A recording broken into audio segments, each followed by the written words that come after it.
Parting gabi, tumitibok ang 808. Parang konsensya na ayaw patahimikin.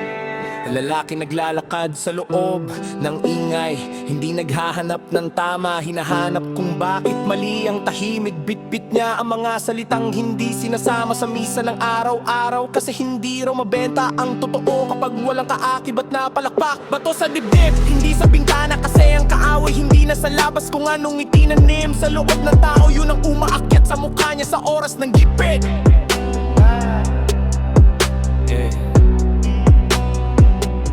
May batas ang gabi na hindi tinuro, lahat ng tinakasan lumalaki. At ang paulit-ulit mong tinatawag na normal ang mali, mawawala ang bigat.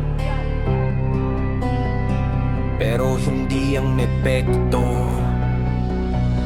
Hindi niya sinasabing ligtas ka, sinasabi lang niyang gising ka pa ba. Hindi niya pinabago ang mundo, pinabasag lang ang salamin.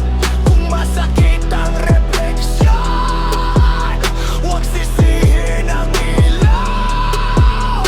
Ang dilim minsan,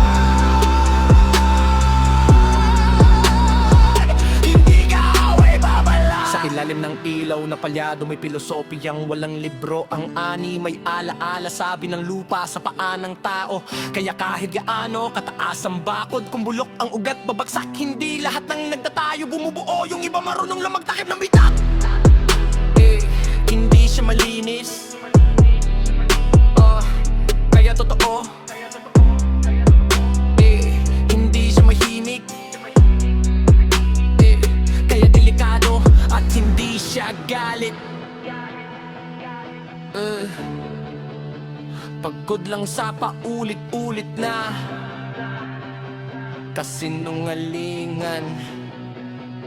Hindi niya inililitas ang sangkatauhan, pinapaalala lang na may pananagutan. Walang langit sa linya, walang apoy sa dulo, may desisyon lang sa bawat hakbang.